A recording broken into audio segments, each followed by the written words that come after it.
अस्सलामुअलैकुम। आज मैं आप लोगों के लिए MTH 100 के कुछ 40 MCQs लेके आ रहा हूँ। आपने वीडियो को कंप्लीट देखना है और आपने हर MCQs का कंसेप्ट लेना है, क्योंकि कंसेप्ट इज़ पावर। आप कंसेप्ट से ही तमाम तार MCQs को पिक कर सकते हैं। अगर क्वेश्चन अपने शक्ल सूरत तब्दील करके आता है तो आपका कंसेप्ट ही आपके काम आएगा। इस वजह से आपने इस वीडियो को कंप्लीट देखना है ताकि आप वहाँ पर MCQs का कंसेप्ट मिल सके कि क्वेश्चंस को किस तरह से आपने पिक करना है क्यूज़ के हिसाब से। ठीक है, तो वीडियो शुरू करने से पहले वीडियो को आपने अगर अच्छी लगे लाइक लाजमन देना है, कमेंट लाजमी करके बताना है कि आपको ये लेक्चर किस तरह का लगा, और जो लोग नए आए हैं वो लाजमन सब्सक्राइब करेंगे यहाँ पे। ठीक है, तो आइए हम अपने पहले MCQs की तरफ चलते हैं। तो क्यूज़ करने से पहले मैं आपको बताता जाऊँ कि ये मैंने आपके पास जो मजमूआ लेके आ रहा हूँ ये मेरे पास पहले टॉपिक्स का है। ठीक है, हमने पहले टॉपिक से स्टार्ट किया है। इंशाल्लाह नेक्स्ट वीडियो भी आप लोगों को मिल जाएगी। आपने सब्सक्राइब के बाद बेल आइकन पर लाजमन क्लिक करना है ताकि वो वाली वीडियो भी आप लोगों को मिल सके। तो हम स्टार्ट करते हैं। सबसे पहला है हमारे पास है अर्थमेटिक सीक्वेंस का। तो आपने क्या करना है, आपके पास जो ऑप्शन मौजूद है आपने उसमें से वो ढूंढना होता है। देखिए अर्थमेटिक सीक्वेंस में हमारे पास क्या पहचान होती है। मैं आपको यहाँ पर एक सीक्वेंस लिख देता हूँ 2 4 6 8। ठीक है, फिर इसमें और इसमें क्या फ़र्क हुआ, 2 + 4 + 6 + 8। देखें जिसमें प्लस का साइन आ जाता होता है ना, ये सीरीज़ होती है। ये क्या है, ये सीरीज़ है। सीक्वेंस में प्लस का साइन नहीं आता, एक बात। दूसरा यहाँ पे ब्रैकेटों का इस्तेमाल नहीं हुआ था। तो आइए हम देख लेते हैं। पहले में कॉमा है, प्लस भी नहीं है, यहाँ पे देख सकते हैं आप। ठीक है, अब देखिए ये दो आपके पास कुछ भी हो सकता है, इसके अंदर प्लस माइनस को नहीं देखना, आपने ये देखना है कि ये टर्म और ये टर्म के दरमियान में कॉमा है। तो आप देख सकते हैं पहले में कॉमा भी है और क्या है हमारे पास वहाँ पर ब्रैकेट का इस्तेमाल भी नहीं है। तो पहले हमारे पास बिल्कुल करेक्ट है। दूसरे में हमारे पास प्लस आ जाता है, वो वैसे सीरीज़ है। तीसरी में कॉमा है लेकिन ब्रैकेट आ जाती है, ये रॉन्ग हो गया। लास्ट में दोबारा फिर प्लस आ जाता है। तो लिहाजा सीक्वेंस का जब भी लफ्ज़ आ जाए ना, सीक्वेंस का, तो सीक्वेंस में आपके पास कुछ इस तरह से फॉर्म आनी होती है, ना कि प्लस वाले साइन आने होते हैं दरमियान में। ठीक है, ये आपने बात को हमेशा ध्यान में रखना है। नेक्स्ट आपके पास MCQs है जी, कि उसने कहा है कि A और B मैट्रिक्स हैं, दोनों को सब्ट्रैक्ट करके आंसर कौन सा बनेगा। भाई हम यहाँ से देख लेते हैं अभी कि कौन सा बनेगा। तो आइए हमारे साथ, ताकि आपको भी आइडिया हो जाए। तो देखिए 9 में से ये दोनों को माइनस कर रहा है, दरमियान में क्या सिंबल आ रहा है नज़र आपको, माइनस का। 9 में से क्या निकालेंगे आप, 4 को, तो कितना बचेगा, 5। पहला ऑप्शन ठीक है जी। नेक्स्ट आपके पास क्या है, -2 और इधर से पॉजिटिव का 0। -2 में से 0 निकाल देंगे, नो चेंज। अभी तक तो ठीक है पहला। उसके बाद अगर मैं 4 में से 7 को माइनस करूँ, माइनस क्यों कर रहा हूँ, दरमियान में माइनस नजर आ रहा है। 7 को माइनस करूँ तो 4 - 7 -3, लिहाजा पहली रो हमारे पास बिल्कुल करेक्ट आ रही है। ठीक है, इसी तरह अगर मैं हमारे पास क्या है जी, इधर से -5 है और इधर से हमारे पास पॉजिटिव का 2 है, तो 5 में से 1 निकाल दूंगा, 4, लिहाजा ये टर्म भी ठीक आ रही है। उसके बाद हमारे पास 0 है, 0 माइनस का 5 तो वो -5, बिल्कुल ये भी ठीक है। फिर 6 है, 6 और ये माइनस का 4। तो देखिए 6 और दरमियान में माइनस का 4, तो ये माइनस इनसे प्लस कर देना है, 6 4 10, लिहाजा ये पोर्शन भी हमारे पास क्या हो गया, ठीक हो जाता है। फिर उसके बाद हमारे पास है 1 1, ये माइनस है तो 1 -2 उसे दोबारा पॉजिटिव कर देगा, 1 + 2, यानी कि इसका पोर्शन ठीक है। तो ये 3 भी ठीक आ रहा है। 3 में से 3 निकालेंगे 0 और 8 में से 2 निकाल देंगे तो 6, लिहाजा हमारा पहला ऑप्शन बिल्कुल करेक्ट है। ठीक है, तो आइए हम देखते हैं दूसरा क्यों गलत है। तो दूसरे में देखें तो आपको क्या डिफरेंस नज़र आ रहा है यहाँ पे, अभी हम देख लेते हैं। तो यहाँ पे जो दूसरा पोर्शन दिया है ना उसने, ये वाला पोर्शन, ये वाला, वहाँ पे वो नेगेटिव का बनता है। इसने हमारे पास यहाँ पे पॉजिटिव लिखा हुआ है जिसकी वजह से ये नहीं आता। ठीक है, आप यहाँ पे देख भी सकते हैं कि -2 में से 0 माइनस करेंगे तो -2 ही रहना था, इसने पॉजिटिव लिख ही दिया, इस वजह से गलत हो गया। हमारा पहला ऑप्शन यहाँ पे ठीक है। नेक्स्ट उसने कहा है कि a line A B as the coordinate, A B उसने पॉइंट दिए हैं, the mid point of the coordinate. Mid point क्या होते हैं, कैसे फाइंड करते हैं। मिड पॉइंट इस तरह से फाइंड होता है कि आपके ए वाले का पहला और बी वाले का पहला, इन दोनों को आपने ऐड करना है। ऐड करके क्या आया, और ऐड करने के बाद 2 पे डिवाइड कर देना है। ठीक है, इसी तरह जब दूसरा पॉइंट इधर वाले से और दूसरा पॉइंट उधर वाले से, दोनों को ऐड करके डिवाइड कर देना है। 5 3 8, 8 को 2 पे डिवाइड करेंगे 4, पहला ऑप्शन 4 होना चाहिए, लिहाजा बी ठीक लग रहा है मुझे। फिर 8 2 6, 8 और 6 14, 14 को 2 पे डिवाइड करेंगे 7, बिल्कुल आपका करेक्ट ऑप्शन जो है वो क्या कौन सा है, बी वाला करेक्ट आपका ऑप्शन है यहाँ पे। ठीक है, तो जब भी मिड पॉइंट आएगा आपने इस तरह से सॉल्व करना है इसको। इसके बाद मैं अब आपको ले चलता हूँ जी Z1, उसने वैल्यू दी हुई है, Z2 वैल्यू दी हुई है to be a complex number, complex मुझे पता चल गया था कम्प्लेक्स है, क्योंकि इनमें आयोटा का साइन नज़र आ रहा है, और जिसमें भी आयोटा का साइन नज़र आ जाए वो हमारे पास कम्प्लेक्स नंबर ही होते हैं, राइट। तो आइए हम इसको सॉल्व करके देखते हैं कैसे आएगा। इसको सॉल्व कैसे किया जाता है, देखें आपके पास Z1 और जो Z2 दोनों वैल्यू दी हुई हैं, इसको हल करना, इसको उसने डॉट का है, डॉट का मतलब होता है ज़रब। तो आइए मैं ज़रब देख के बताता हूँ आपको किस तरह से देंगे। सॉरी, ये माइनस का 3 नहीं है बल्कि पॉजिटिव का 3 है, तो मैं उसे यहाँ पे लिख देता हूँ 3 - 5 आयोटा, और आपस में मल्टीपल हो रहे हैं जी, -4 -2 और ये आयोटा, ठीक है। तो क्या बना जी यहाँ पे, अगर हम इनको आपस में मल्टीपल करते हैं तो क्या बनता है जी कि पहले 3 है ज़रब खानी है इस 4 के साथ, तो -12, ठीक है। फिर 3 है -2 आयोटा से ज़रब खानी है तो -6 आयोटा, और फिर -5 ने -4 से ज़रब खानी है तो माइनस प्लस, तो प्लस का क्या हो जाएगा 20 और साथ में आयोटा। फिर -5 आयोटा और -2 आयोटा आपस में ज़रब खाएंगे, माइनस प्लस भी हो जाएगा, और 5 2 10 साथ में आयोटा का स्क्वायर बनेगा, ठीक है। और जो आयोटा का स्क्वायर होगा वो हमारे पास क्या कर देगा, दोबारा से 10 को माइनस कर देगा, तो -10 -12 -22, इसमें से ढूंढ लें -22 कौन सा है। ये देखें फर्स्ट ऑप्शन आपका राइट होगा। अभी देखते हैं कि यह पॉजिटिव का 14 भी बनता है या ऐसे नहीं बनता। तो पॉजिटिव का 20 माइनस का 6 जमा प्लस माइनस करने से पॉजिटिव का 14 आयोटा भी मिल जाता है। Very nice. तो ये हमारा पहला ऑप्शन जो है वो is the right option. Next में वही कम्प्लेक्स नंबर दिए हुए हैं, लेकिन इस दफ़ा आपने ऐड करना है। ऐड करना आसान होता है, बिल्कुल आसान है जी। कि इसमें होता है कि आपके पास अगर 2 + 3 होता है तो 2 वाले को बोलते हैं रियल नंबर और 3 वाले को बोलते हैं इमेजिनरी नंबर। तो रियल में हल होना है, यानी 2 में 5 ने जमा होना है तो 7 आ जाएगा। अच्छा, यहाँ ये है, यहाँ ये है, अभी पता चल जाता है। फिर जमा का 3 है और जमा का 9 है, दोनों जमा के हैं तो 9 3 12 पॉजिटिव का आना है भाई। हमारा तो राइट ऑप्शन फिर हुआ बी वाला, राइट। देन हमारे पास आ जाता है जी नेक्स्ट नंबर, जिसमें उसने कहा है जी एक्स। ए जो है एक सेट है जिसमें एक्स लिखा क्या है जी, इसे पढ़ते कैसे हैं ये भी सुन लें। एक्स जबकि एक्स बिलोंग टू जेड, इसे बोलते हैं। और -3 छोटा है एक्स से, एक्स छोटा है बराबर है 3 से। अब क्या मतलब है जी इसका, देखें हमारे पास एक जेड कोई भी एक नंबर है जिसके इंटीजर नंबर से ये बिलोंग कर रहा है, तो -3 छोटा है। अब देखिए एक्स को बताना है, किसको बताना है, एक्स को बताना है। एक्स की बात हो रही है, कह रहा है एक्स बड़ा है -3 से और एक्स छोटा है +3 से और बराबर भी है। अब आपने शुरू कहाँ से करना है, -2 से शुरू करना है, ठीक है। और -1 मैं आपको ज़रा यहाँ पे साफ लिख देता हूँ कि -2, फिर आपके पास -1 and up to so on, चलते चलते पॉजिटिव के 3 तक। अब देखें ऐसा क्या वजह हुई है कि मैंने -3 को शामिल नहीं किया और आखिरी वाले 3 को शामिल कर लिया। उसकी वजह यह है कि इस -3 छोटा है एक्स से, इसमें उसने अगर ऐसा कह देता कि -3 छोटा है बराबर है एक्स के, तो फिर मैंने -2 के साथ 3 भी लिखना था पहले। इसमें चूँकि इक्वल का साइन नहीं है, सिर्फ उसने कहा है कि लेस है, और जो दूसरी टर्म है उसमें उसने लेस भी कहा और इक्वल भी कहा है, ठीक है, एक्स को। तो इसलिए उसमें एक्स का नंबर 3 शामिल हो गया क्योंकि उसमें इक्वल का साइन भी मौजूद है। तो इसमें से ढूंढ लें कौन सा नंबर बनता है जिसमें -2 भी शामिल हो, तो वो आपका ऑप्शन नंबर है B is the right option. Next आपके पास है जी एक नंबर दिया गया है और उससे बोला गया है कि ये रैशनल है इर्रेशनल है, ये क्या है। तो आइए मैं आपको इसका कंसेप्ट देता हूँ, ये रैशनल इर्रेशनल कैसे देखे जाते हैं। देखें आपके पास अगर आपके पास इस तरह से हो, कोई भी नंबर दिया गया हो, पॉइंट के बाद अगर कोई इस तरह से नंबर आ जाए 1 1 1 ऐसे। अब देखिए ये एक सीक्वेंस चल रही है 14 14 14 14। अगर पॉइंट के बाद इस तरह से आपको एक सीक्वेंस नज़र आ जाए तो उसे बोलते हैं रैशनल नंबर। उसे क्या बोलते हैं, रैशनल।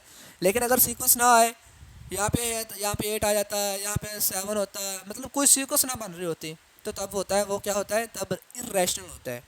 तो यहाँ पे देखें तो कोई सीक्वेंस बन रही है, 45 है, 23 है, 54 है, 52 है, 36 है, कोई सीक्वेंस नहीं बन रही, लिहाजा ये हमारे पास कौन सा नंबर हुआ, इर्रेशनल हुआ। अब पता चला कैसे पता चला, वेरी गुड। आपने कंसेप्ट लेना है हर एमसीक्यूज़ का, ठीक है, ताकि आपको आसानी हो आपके पेपर में।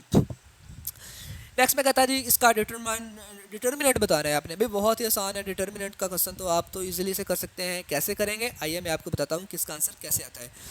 जब भी आपने किसी चीज़ का डिटर्मिनेंट लेना होता है तो उसका मतलब होता है कि आपने इन दोनों को आपस में ज़रूर देनी है। यानी -1 ने -4 से मल्टीपल होना है तो आंसर आ जाएगा पॉजिटिव का 4। फिर दरमियान में फार्मूले का माइनस होता है, फिर इन दोनों को आपस में ज़रब देनी है। 2 ने -3 से मल्टीपल होना है तो आंसर आना है -6। 2 -3 से मल्टीपल हुआ तो कितना आंसर आया -6। ये दरमियान वाला माइनस जो है वो फार्मूले का है। फिर इस दरमियान वाली माइनस ने इस वाली माइनस को करना है पॉजिटिव का, और ये बन जाएगा 4 जमा 6 इक्वल टू 10। तो जो 10 वाला ऑप्शन आपका राइट ऑप्शन है। I think are you understand, ठीक है। तो नेक्स्ट उसने कहा जी हमारे पास एक और मैट्रिक्स दिया गया है A1 A11 A12 A13, ठीक है। इसमें से क्या कहा है उसने कहा है जी इसका मेनर जो है A23 अपने फाइंड करना है। व्हाट इज़ द A23, कैसे फाइंड करेंगे, मैं आपको बताता हूँ इस तरह की चीज़ को कैसे फाइंड करते होते हैं। देखें 23 आपको कहाँ पे नज़र आ रहा है, वेरी गुड, यहाँ पे नज़र आ रहा है ना। तो जो आपको नज़र आ रहा है, अगर आपने इस पॉइंट के लिए निकालना है तो आपने क्या करना है, आपने जो उस पॉइंट को नॉमिनेट किया गया है आपने उसकी रो और उसका कॉलम इसको कर देना है क्रॉस। बाकी जो नंबर बचे हैं वो आपका आंसर होगा, यानी 1112 और 3132। इसमें से देख लें कौन सा आता है, अभी हम देख लेते हैं 1112 और 3132 वाले में से।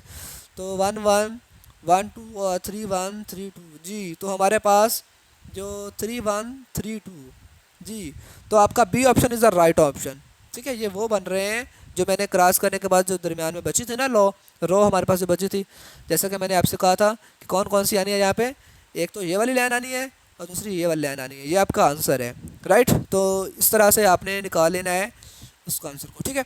तो मैं नेक्स्ट आपको लेकर चलता हूँ जी फाइंड द अर्थमेटिक सीक्वेंस के लिए। तो इसमें क्या होता है जी, आपके पास for the n arithmetic sequence उसने a n is equal to लिखा हुआ है a plus n minus one d, which of the following the best option for the d. तो बेस्ट ऑप्शन फॉर डी ये क्या है भाई, डी फॉर होता है कॉमन डिफरेंस, ठीक है। मैं आपको इस फार्मूले का कंसेप्ट देता जाऊँ। इस ए फॉर होता है आपके पास पहली टर्म, मतलब अगर आपके पास एक सीक्वेंस दी हुई है, ठीक है, तो ये हमारे पास है 2 है 4 है 6 है 8 है। तो ए इसमें 2 क्या है आपका ए वाला पोर्शन है, एन क्या है 1 2 3 4, 4 इसमें तादाद है, एन है। कैसे फाइंड करता है मैं आपको बता रहा हूँ यहाँ पे, ठीक है। और डी क्या होता है, कॉमन डिफरेंस होता है। कैसे निकालते हैं, 4 में से 2 निकाल दें तब भी आंसर 2 है, 6 में से 4 निकाल दें तब भी आंसर 2 है, 8 में से 6 निकाल दें तब भी आंसर 2 है। इसे बोलते हैं कॉमन डिफरेंस। सीक्वेंस में इस चीज़ को क्या बोलते हैं, कॉमन डिफरेंस। तो मेरा d is the common difference, the d option is the right option, okay. Next next वो कहता है जी which of the following is the common ratio और ऑफ द ज्योमेट्रिक सीक्वेंस। अब देखिए ज्योमेट्रिक सीक्वेंस जो आपको नज़र आ रही है ये कैसे फाइंड होती है, इसका ये होता है कि हर एक को मल्टीपल करने से, जब भी कुछ चीज़ मल्टीपल करने से चीज़ आती है उसे बोलते हैं ज्योमेट्रिक सीक्वेंस, ठीक है। तो इसमें उसने सिर्फ पूछा है कि what is the ratio R ratio क्या होता है। बिल्कुल इस तरह जिस तरह मैंने अभी आपको एक क्वेश्चन समझाया है कि कॉमन डिफरेंस कैसे निकालते हैं, दोनों को सब्ट्रैक्ट करके कॉमन डिफरेंस आता है। तो कॉमन रेशो भी ऐसे होती है कि आप किसी दो को भी डिवाइड करें आपका आंसर सेम आएगा। आप चाहे 40 को 20 पे डिवाइड कर दें आंसर तभी 2 आएगा, 20 तकसीम 10 कर दें आंसर तभी 2 आएगा, 10 तकसीम 5 कर दें आंसर तब भी 2 ही आएगा। तो where is the common ratio जो है उसे क्या आएगा हमारे पास 10 सी ऑप्शन, ठीक है, ज़बरदस्त। तो नेक्स्ट हमारे पास है जी f of x is equal to है 2x plus 1 and g of x is equal to है x square minus 1, then the what is the f of g of x. इसे क्या पढ़ना है, f of g of x. तो इसको solve कैसे करना है, देखें आपके पास बहुत ही आसान क्वेश्चन है ये वाला। उसने कहा है जी कि एफ वाले के अंदर जी वाला एज अ फंक्शन जाए। एफ वाला कौन सा है, ये वाला है, यानी एफ वाले में जहाँ पर एक्स है वहाँ पर क्या आ जाए, जी मुकम्मल तौर पे आ जाए। जी क्या है, एक्स का स्क्वायर माइनस 1। क्या बन सकता है इसका आंसर, अभी देख लेते हैं। देखें जहाँ पे एक्स होगा आपने एक्स का स्क्वायर माइनस 1 पुट कर देना है इस वाली टर्म में, तो ये आपके पास f of g of x बन जाएगा। तो यहाँ पे देखें तो 2 एक्स की जगह पे क्या आ जाएगा, एक्स का स्क्वायर माइनस 1 और प्लस का 1 ऑलरेडी आपके पास वहाँ पे मौजूद है, जहाँ पे एक्स था जस्ट वहाँ पे एक्स स्क्वायर माइनस 1 पुट हो गया। तो यहाँ पे देखें तो ये बन जाएगा हमारे पास 2x का स्क्वायर माइनस का 2 प्लस का 1। तो 2x का स्क्वायर माइनस 2 प्लस 1 क्या बन जाएगा यहाँ पे -1। तो 2x का स्क्वायर -1 यहाँ पे कहाँ पे है जी, 2x का स्क्वायर -1 आप द बी ऑप्शन। तो B is the right option. I hope आपने इसे अच्छे से अंडरस्टैंड कर लिया होगा। नेक्स्ट आपके पास है क्या एक आपके पास फार्मूला दिया गया है -b plus -b square -4ac बटा 2a। इसे क्वाड्रेटिक फार्मूला भी कहते हैं। इसे क्या बोलते हैं? क्वाड्रेटिक फार्मूला कहते हैं इसको। कहता है there will be the exactly one real root. देखें रियल रूट कैसे होते हैं? बी स्क्वायर -4ac का जब आंसर 0 हो जाता है ना तो इसे बोलते हैं रियल रूट। इसे इक्वल भी कहते हैं, रियल भी कहते हैं। अगर ये वाला ऑप्शन होता तो इसमें ये आना था कि रियल भी है और इसमें स्क्वायर भी आ सकता है, ठीक है। और ये वाले होते हैं जिसमें answer less than equal to आ जाए तो इसमें रियल भी हो सकता है और इमेजिनरी भी हो सकता है। इसमें क्या हो सकता है? इमेजिनरी भी हो सकता है, ठीक है। क्योंकि जब भी आपके पास आंसर 0 से छोटा आएगा तो स्क्वायर रूट में नेगेटिव रह जाएगा, तो नेगेटिव का मतलब होता है कि आपका आंसर जो है वो इमेजिनरी बन जाएगा। तो चूँकि यहाँ पे just exactly one real root है तो वो आपके पास जो है वो 0 ही होता है। आपने मेरे लेक्चर को बार बार सुनना है ताकि आपको कुछ बातें जो हैं ज़हन नशीन हो जाएँ। इसके बाद हमारे पास है यहाँ matrix A whose determinant is zero. भाई जिसका डिटर्मिनेंट ज़ीरो होता है उसका इन्वर्स पॉसिबल ही नहीं होता, ठीक है। A matrix A is a matrix whose determinant is zero then is inverse is, तो इसका इन्वर्स जो है वो पॉसिबल ही नहीं होता। कैन नॉट बी डिटरमाइंड, उसे हम डिटरमाइंड कर ही नहीं सकते, ठीक है। उसकी वजह क्या होती है? इन्वर्स क्यों नहीं फाइंड कर सकते हैं? भाई आपने इन्वर्स का फार्मूला पढ़ा होगा। ए इन्वर्स होता है हमारे पास, ठीक है, ए की पावर -1 होता है हमारे पास। क्या होता है जी? 1 over determinant of अर्जाइन of A. तो अर्जाइन ऑफ ए तो बाद की बात है ना, जब बटे में 0 आ जाएगा, 1 ओवर डिटर्मिनेंट है, जब डिटर्मिनेंट 0 आ जाएगा तो इन्वर्स जो है वो कैन नॉट बी डिटरमाइंड। तो इसका राइट ऑप्शन क्या होगा? कैन नॉट बी डिटरमाइंड, ठीक है। तो नेक्स्ट हमारे पास ऑप्शन है कि which is the following is true for the least. ये सीक्वेंस कौन सी है? 2 + 4 + 6 + 8। तो हम इसे जान सकते हैं, ये हमारे पास क्या है जी? हम इसे अर्थमेटिक सीक्वेंस का नाम देते हैं, ठीक है। The right option is a. ये मैं आपको इसकी तो काफ़ी सारी स्टोरीज भी सुना चुका हूँ आगे ऑलरेडी, ठीक है।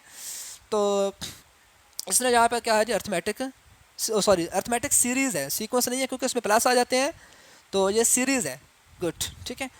सीक्वेंस कब होना था? अगर इसमें वाव वाव की फॉर्म आ जाती तो जी। तो नेक्स्ट हमारे पास है जी square matrix with one of the diagonal and 0 of else is called a identity matrix. भाई क्या मतलब है इसका?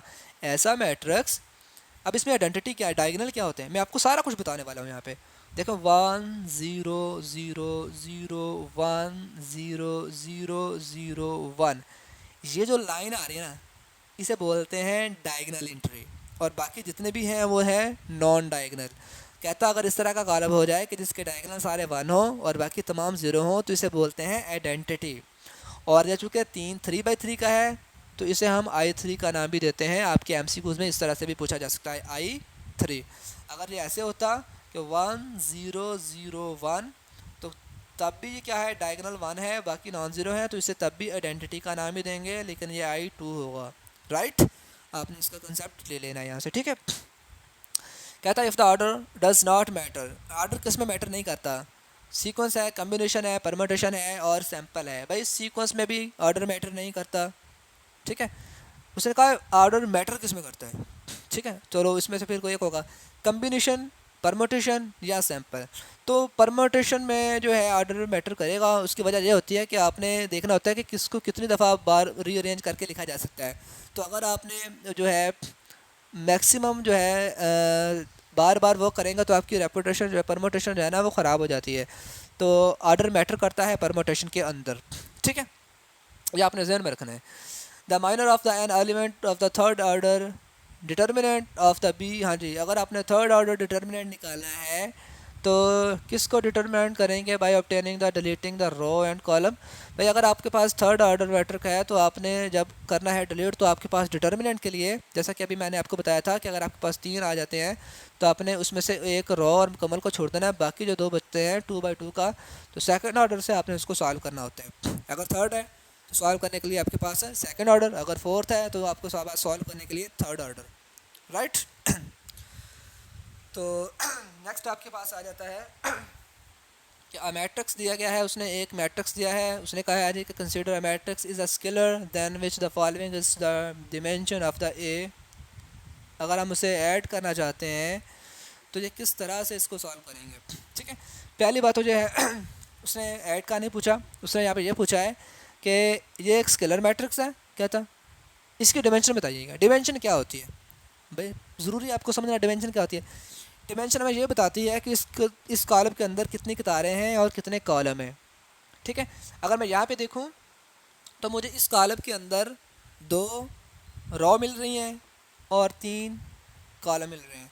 तो इसका जो मैं राइट ऑप्शन लूँगा वो क्या होगा मेरे पास कि 2/3, इसे ऑर्डर भी कहते हैं, ऑर्डर ऑफ मैट्रिक्स। ठीक है, तो हम यहाँ पे कह सकते हैं कि इसका ऑर्डर जो है वो 2 रो 3 कॉलम यानी 2/3। सही है। तो नेक्स्ट हमारे पास है, कतार को पहले लिखना होता है, इसी वजह से हम कहते हैं 2/3। ठीक है, which of this the equation has 2 roots. तो 2 रूट्स किसके होते हैं भाई, क्वाड्रेटिक के। क्वाड्रेटिक जिसमें x की पावर 2 होती है उसके आंसर भी 2 आते हैं, लीनियर में 1 आता है, क्यूबिक में 3 आते हैं। ठीक है, चलें जी नेक्स्ट क्वेश्चन हमारे पास है जी, if the c n n into n plus one for all integer n greater than 2 then which the following is the first 3 term of the sequence. भाई देखें, अगर एन इक्वल और ग्रेटर है तो 2 से स्टार्ट हो रहा है। अगर आप एन की जगह पे 2 पुट करें, 2 जमा 1 3, और 3 को 2 से मल्टीपल करें तो 5। ठीक है ना, तो यहाँ पे देखते हैं, और 3 को 2 से मल्टीपल करेंगे तो 6। तो पहला डिजिट 6 से कौन सा स्टार्ट हो रहा है, बस सी वाला स्टार्ट हो रहा है। तो आपका राइट ऑप्शन जो है वो सी है। कैसे पता चला, देखा स्टार्टिंग 2 से ले रहे हैं ना, 2 + 1, तो यानी कि 3 ये और 3 2 6, यानी पहला टर्म सीक्वेंस 6 है। उसके बाद क्या आना है, ये 12 लिखा है। कैसे आएगा 12, जब मैं एन की जगह पे 3 पुट करूँगा, 3 जमा 1 4, 4 को 3 से मल्टीपल करूँगा तो 12। ये देखें सीक्वेंस बनती जा रही है। नेक्स्ट आपके पास है कि if the sequence of the number of the approach to a finite number then which the following is true. तो भाई अगर वो फाइनाइट नंबर को कर रही है तो ज़ाहिर सी बात है उसकी जो है वो कन्वर्ज करती है। जब कोई चीज़ फाइनाइट नंबर पे कन्वर्ट नहीं जाती तो उसे कहते हैं डिवर्ज। जो फाइनाइट होती है उसे बोलते हैं कन्वर्ज, जो अनफाइनाइट होती है उसे बोलते हैं डाइवर्ज। तो जो फाइनाइट है जिसे हमको बोलेंगे converge. The option C is the right option. सही है, तो नेक्स्ट चलते हैं हमारे पास। नेक्स्ट क्वेश्चन कौन सा है हमारे पास, उसने कहा जी a function of a type y equal to x square plus b x plus a. भाई हम सिंपल बता सकते हैं, ठीक है, कि a x square plus b x square plus c x, इसमें कहता है where a b and c are the real coefficient and is called. तो इस तरह के फंक्शन को हम क्या नाम देते हैं, ये हमारे पास फंक्शन होता है क्वाड्रेटिक फंक्शन, जिसमें एक्स की पावर 2 फिर हमारे पास सिंपल, और ये हमारे पास इसका राइट ऑप्शन उसने सी कहा है, लेकिन इसका राइट ऑप्शन जो होता है वो होता है क्वाड्रेटिक फंक्शन। ठीक है, कांस्टेंट फंक्शन होता है जिसकी वैल्यू ही चेंज ना हो सके, वैल्यू फिक्स हो जाए। तो इसमें ऐसा नहीं है। ठीक है, वो होता है जैसा कि हमारे पास 7 + 9, ठीक है, इस तरह का कुछ चीज़ हो जिसमें कांस्टेंट फंक्शन आ जाता है हमारे पास। ठीक है, तो इसका ऑप्शन जो है वो ए राइट ऑप्शन है। नेक्स्ट आता है if the slope of the 2 line is the same then these line. अगर स्लोप सेम है भाई, अगर स्लोप सेम है तो वो पैरेलल होंगी। क्या मतलब है, ये देखें स्लोप किसे कहते हैं। अगर आपके पास, मैं यहाँ पे डायग्राम बना देता हूँ, चलेंगे आप लोगों को देखें, आपके पास स्लोप कहते हैं इस तरह की चीज़ को कि अगर ये दीवार हो, दीवार के साथ ये सीढ़ी लगा दूँ तो ये दरअसल सीढ़ी एक स्लोप है। अगर दोनों की स्लोप सेम है मतलब कि एक और सीढ़ी इसके साथ लगा दी है तो वो दोनों पैरेलल हैं, इसे बोलते हैं पैरेलल क्या मेथड। ठीक है, नेक्स्ट है जी determine the inverse of the function. हाँ जी, तो इन्वर्स ऑफ एफ एक्स कैसे निकाला जाता है, इन्वर्स को कैसे फाइंड करते हैं। तो ये देखें उसने यहाँ पे लिखा है कि determine the inverse of the function. तो इन्वर्स जो होता है ये कैसे निकालते हैं आप, तो उसके लिए हमारे पास ऐसा होता है कि आपने इसको सॉल्व करना होता है, सॉल्व करने के बाद इसका आंसर आता है। ठीक है, तो सॉल्व ये होगा कैसे, तो उसके लिए मैं आपको बता देता हूँ कि ये सॉल्व कैसे होता है। इसके लिए होता है कि आपने सबसे पहले इसको रखना होता है, ये काफ़ी लंबा प्रोसीजर होता है, समझ लीजिएगा फिर ये कैसे लेना है आपने सबसे पहले इसको रखना होता है f(x) को y के इक्वल। ठीक है, y इक्वल टू आपके पास बन जाएगा जी 4x का स्क्वायर माइनस 4। फिर आपने तमाम तर चीज़ों को y की तरफ लेके आना है और x को सिंपल छोड़ देना है। तो ये हमारे पास बन जाएगा y + 4, इधर आके क्या हो गया y + 4 और बराबर बटे में 4 करके x की पावर मैंने स्क्वायर कर दी। फिर जब मैं स्क्वायर ख़त्म करूँगा तो इसके ऊपर स्क्वायर रूट आ जाएगा, इसके ऊपर क्या आ जाएगा स्क्वायर रूट आ जाएगा, पहली बात। ठीक है, तो यहाँ पर अगर हम दोबारा से, ये मेरे पास x बचेगा, तो x क्या होता है मेरे पास, देखें x हमारे पास होगा, यहाँ से अगर मैं देखूँ तो मैंने f(x) बराबर y रखा था ना, तो x मेरे पास हो जाएगा y का इन्वर्स। ठीक है, तो इस x की जगह पे मैं लिख दूंगा फिर y इनवर्स x, फिर मैं x की जगह पे रिप्लेस कर दूंगा। रिप्लेस करने से मेरे पास जो फंक्शन आंसर आएगा वो कुछ इस तरह से आएगा कि x प्लस 4 का स्क्वायर रूट बटे में 2। तो हम यहाँ पे आंसर देखते हैं यहाँ पे कौन सा मैच करता है। तो भाई बिल्कुल x प्लस 4 था और स्क्वायर रूट 2, इसका जो राइट ऑप्शन है वो सी वाला ऑप्शन है, यहाँ पे उसने गलत लगाया हुआ है। ठीक है, तो इसका राइट ऑप्शन जो है आपके पास है सी वाला ऑप्शन, इसका द राइट ऑप्शन है हमारे पास। ठीक है, नेक्स्ट हमारे पास है जी ए एंड बी अगर गिवन हो तो आपने इनका यूनियन लेना है। यूनियन में ऐसा होता है कि आपने तमाम तार नंबर लिखने हैं लेकिन आपने किसी को डबल नहीं करना। 2 4 6 8 10 12 तक सारे आ जाते हैं, फिर आपने 12 एक दफ़ा लिख दिया, फिर उसमें आपने 13 भी ऐड कर देना है, 14 भी कर देना है और 15 भी कर देना है। तो इसका राइट ऑप्शन जो है आपका पास ए बनता है, आप इसे इजीली चेक कर सकते हैं। फिर इस तरह का क्वेश्चन आ जाता है भाई, इसको हम पहले ऑलरेडी डिस्कस कर चुके हैं कि ये इर्रेशनल है, इसमें मैचिंग नहीं होती। इन्वर्स का फार्मूला भी मैं आप लोगों से मेंशन कर चुका हूँ, 1 ओवर डिटर्मिनेंट और इट जॉइन ऑफ ए। तो इसका जो राइट ऑप्शन बनता है 1 ओवर डिटर्मिनेंट ऑफ ए जी, तो वो right option is the C option.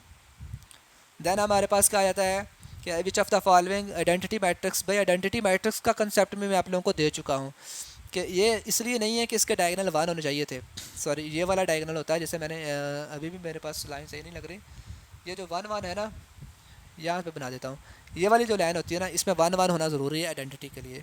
तो हाँ जी, आइडेंटिटी के लिए मुझे नज़र आ रहा है ये वाला मेरे पास आइडेंटिटी का बेस्ट ऑप्शन है। ठीक है, तो आई होप आपने इसे अब आसानी से पिक कर लिया होगा। बस शाम करने के लिए हमें पता है 3 -9 है, माइनस का 6 आएगा। तो माइनस का 6 किस किस में है, या पहला है या दूसरा है। तो 5 अयोटा और माइनस का 6 अयोटा, तो 5 -6 -1, तो माइनस का ही अयोटा हमें चाहिए, तो right option is the a option. The next हमारे पास क्वेश्चन कौन सा है जी, a sequence in which the earth in which the term after the first is found by multiplying the previous. भाई अगर तो मल्टीपल करके आ रहा है ना तो इसे बोलते हैं ज्योमेट्रिक सीरीज़। इसे क्या नाम देते हैं हम, ज्योमेट्रिक सीरीज़ का। ठीक है, तो geometric and multiply the previous term by the constant value of N as. अब देखें ज्योमेट्रिक सीरीज़ और ज्योमेट्रिक प्रोग्रेशन में क्या फ़र्क होता है कि ज्योमेट्रिक सीरीज़ होती है ना उसमें ज़रब होती हुई चीज़ लेकिन प्लस के साथ सामने शो होती है, लेकिन यहाँ पे वो कह रहा है मल्टीपल के तौर पर as a previous constant number show हो रहा है, तो ये हमारे पास ज्योमेट्रिक प्रोग्रेशन यानी कि डी वाला ऑप्शन आएगा। ठीक है, तो इसमें नेक्स्ट हमारे पास है कि which of the relation of the function. तो फंक्शन यहाँ पे चूँकि नहीं आया, क्वेश्चन मिसिंग है, तो लिहाजा हम इसको यहाँ पे स्किप कर देते हैं। नेक्स्ट आपके पास है the range of the function. तो रेंज क्या है इस चीज़ की, कैसे पता चलता है, रेंज कैसे फाइंड करते हैं, आइए मैं आपसे शेयर करता हूँ रेंज को किस तरह से फाइंड करते हैं। तो उसके लिए हमारे पास मैं आपको पहले क्वेश्चन सारे अच्छे से पढ़ा देता हूँ जी। तो अब देखिएगा हमारे पास जो है उसने कहा है जी the range of the f of x x -2 का स्क्वायर प्लस 3 इज़ अ, ये क्या है, इसकी रेंज क्या आएगी। तो देखें अगर मैं यहाँ पे 1 पुट करूँ, 2 पुट करूँ, 3 पुट करूँ, 4 पुट करूँ, कुछ भी पुट करूँ, तो कैसे रेंज फाइंड होती है। देखें मैक्सिमम जो इस वाली टर्म का आंसर है ना, जो मैक्सिमम है, सॉरी इस वाली टर्म का जो आंसर मैक्सिमम आ सकता है ना, वो -2 पुट करूँगा 0 आ जाएगा। फिर इसके अलावा कुछ भी पुट करूँगा ना तो ऊपर स्क्वायर है, वो कुछ ना कुछ आंसर मुझे लाजमन देगा। यानी कि अगर 0 आ जाएगा तो 3 आ जाएगा, अगर 0 से अलावा कोई भी नंबर आएगा तो वो कोई ना कोई नंबर होगा और ऐड होने से वो 3 से बड़ा हो जाएगा। यानी कि इसका आंसर या तो 3 या फिर 3 से हमेशा बड़ा ही होगा। तो द राइट ऑप्शन जो है हमारे पास अभी पता लग जाता है, डी वाला option is the right option. इसने यहाँ वाला गलत बताया है इसने। ठीक है, 3 आंसर भी आ सकता है जब एक्स इज इक्वल टू 0 आ जाए, तो ये आपने आंसर ठीक कर लेना है। इसका राइट ऑप्शन जो है वो ग्रेटर भी हो सकता है 3 से और बराबर भी हो सकता है 3 से। चूँकि 0 पुट करने से वो -2 पुट करने से वो आंसर 0 हो जाएगा और 3 आंसर भी आ सकता है, तो लिहाजा D option is the right option. ये गलत है, उसने लगाया हुआ है। नेक्स्ट आपके पास है if the scalar K is the multiple with the matrix then which the following statement is the correct. भाई के मल्टीपल से मैट्रिक्स की कहते हैं कौन सी स्टेटमेंट ठीक है, के will be the multiple for the all element of the matrix. भाई जब भी आपने मैट्रिक्स से मल्टीपल करना होता है ना तो आपने ऑल से मल्टीपल करना होता है। जब आप डिटर्मिनेंट में करते हैं तब आप कहते हैं कि आपने सिर्फ डायगोनल से किया, आपने सिर्फ कॉलम से किया, आपने सिर्फ रो से किया। ऐसा आप तब बोलते होते हैं जब आप किसी डिटर्मिनेंट में के को मल्टीपल कर रहे हैं। जब आप किसी मैट्रिक्स में मल्टीपल कर रहे हैं देन वो ऑल से मल्टीपल होता है। ठीक है, तो तो नेक्स्ट आपके पास है let A B a first term and the D is the common difference, ठीक है। और द अर्थमेटिक सीरीज़ अपने दी हुई है। तो एस का फार्मूला, ये फार्मूला आपको तो जहन में याद रखना है कि अगर आपके पास एक सीक्वेंस है, उन सीक्वेंस का सम फाइंड करना है, तो उसका फार्मूला होता है हमारे पास n/2 2a प्लस n-1 और d, ठीक है। तो आइए हम नेक्स्ट क्वेश्चन पे चलते हैं। The square matrix with the one diagonal, भाई मैं आपको ये ऑलरेडी बता चुका हूँ कि ये आइडेंटिटी मैट्रिक्स ही होते हैं जिसमें डायगोनल में 1 हो और बाकी सारे जो हैं वो 0 हो, तो ये आइडेंटिटी मैट्रिक्स ही हमारे पास होते हैं, ठीक है। तो इसका फार्मूला कैसे होता है, इसे बोलते हैं कम्बिनेशन, और कम्बिनेशन का फार्मूला होता है हमारे पास अगर हम इसे मैं एक्सपेंड कर दूँ n का फैक्टोरियल बटे में आता है हमारे पास n-r का फैक्टोरियल और साथ में r, ठीक है। ये सारा कुछ देखा जाए तो ये p है, तो p बटा r का फैक्टोरियल भी लिखा जा सकता है, तो the right option is a, सही है। तो नेक्स्ट हम चलते हैं जी, इसका डिटर्मिनेंट -1 -4 से मल्टीपल होगा, तो ये मैं ऑलरेडी बता चुका हूँ, इसका b है। दूसरा या तीसरा क्वेश्चन था the arithmetic sequence in which the term after the first term found, ये भी मैं आपको बता चुका हूँ कि कॉमन डिफरेंस होता है वो सब्ट्रैक्ट से आता है। अर्थमेटिक सीक्वेंस में जो कॉमन डिफरेंस आता है वो सब्ट्रैक्ट से आता होता है, ठीक है। देन हमारे पास है जी the multiple of a matrix is scalar matrix, वो मल्टीप्लाई बाय कहता है matrix by the scalar quantity. हाँ जी, अगर तो हमारे पास multiple the matrix by a scalar, तो मल्टीपल ऑफ ईच एंट्री आएगा, क्योंकि मैंने फिर बात आया था आपको कि जब हम किसी मैट्रिक्स में किसी स्केलर को मल्टीपल करते हैं ना, तो उसने मैट्रिक्स की आल एंट्री से ज़रब खाने जाके, ना कि सिर्फ किसी रो या कॉलम से नहीं, बल्कि तमाम तार एंट्री से उसने ज़रब खानी होती है, ठीक है। तो नेक्स्ट आपके पास क्वेश्चन शुरू हो जाते हैं। तो ये क्वेश्चन भी इंशाल्लाह मेरे पास अगर टाइम मिला तो मैं आपको सॉल्व करके सेंड कर दूंगा। तो आपके जो 40 MCQ जो हैं वो ऑलरेडी पूरे हो चुके हैं। आई होप आपने इस लेक्चर में से काफ़ी कुछ सीखा होगा, आपको काफ़ी ज़्यादा कंसेप्ट मिले होंगे। तो वीडियो अच्छी लगी हो तो आपने लाजमन कमेंट करना है, अपनी राय का इज़हार लाजमी देना है, और काइंडली चैनल को सब्सक्राइब करना है जहाँ तक हो चुके, ठीक है। All the